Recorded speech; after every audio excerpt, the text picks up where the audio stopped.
naman yung ogi-dogi. Pengen naman kayo sa dyan, oh. Ayan, mga kaibigan. Teka muna. Kailan ba magbubukas yung bago nating outlet? Sir, November 19. November 19. Saan to? Sa Alimol. Sa Alimol. Oh, tapos saan pa? Sa November 26. Saan naman yan? South Mall po. Ah, South Mall. South Mall, November 26. Naku, tandaan niyo po yan. November 19, Alimol. November 26, South Mall. Tips ahoy, mga kaibigan! Magandang gabi po sa inyo. Nandito na naman tayo para sa ating mga kakaibang tips. At ang topic po natin ngayon ay napakahalaga. Ito po yung safety tips. Mga bagay na dapat nating iwasan para huwag mangyari sa atin ang mga ayaw natin mangyari. Una, para sa ating mga bagets, sa ating mga bata, eto, makinig kayo ha.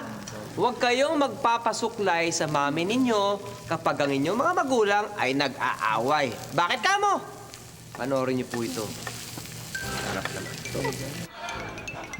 Hindi kayo dapat magpasuklay kasi hindi maiiwasan ng mami ninyo ang magdabog habang nag-aaway sila. Ang mangyayari niyan, masasabunutan ka nang hindi niya alam at ikaw lang din ang masasaktan.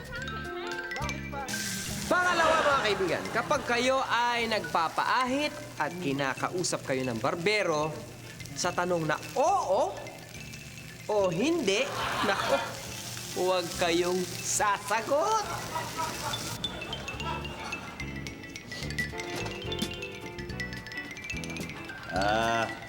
Madali ka ba masaktan? Yari ko! Ah! Ah! Oo! Aray! Ang sarap ano? Ayan, ito pa mga kaibigan. Iwasan din pagtabihin ang blower at barel. Bakit? Kasi minsan, pagkatapos maligo, kinakapalang natin ang blower habang nakayuko tayo. Dahil syempre, basa pa ang buhok. Iiwasan nating tumulo ito sa ating katawan. Kung magkatabi ang mga ito, hindi malayong ang madampot natin ay baril, imbes na blower. Nako, siguradong hindi mo na malalaman kung natuyo ba o hindi ang buhok mo. Ano nga ba sinasabi ko? Meron pa ilan sa atin, no? Para makatipid sa pagpapabunot sa dentista. Ito ginagawa. Tinatalian ang ipin tapos ikakabit ang pisi sa doorknob. Naku, huwag niyong gagawin yan. Huwag!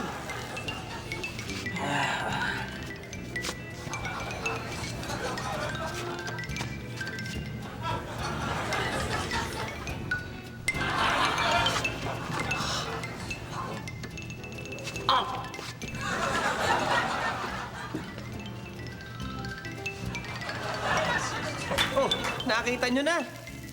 Pag nasa loob kayo ng bahay, iwasan ninyong italyang ipin sa pinto kung ang pinto ay binubuksan papaloob.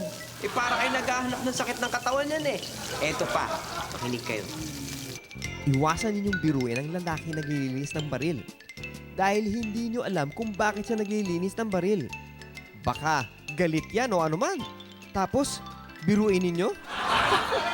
Pag sinaniban niya ng pagkabwisit sa inyo at napikon, dalawa lang ang posibleng mangyari. Magigising kayo sa ospital o hindi na kayo magigising.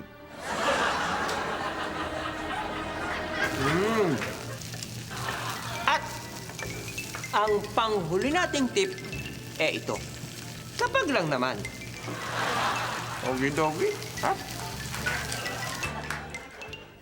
Kapag kayo ay hinostage o hinold up at nakatutok ang kutsilyo sa leeg ninyo, iwasan ninyo.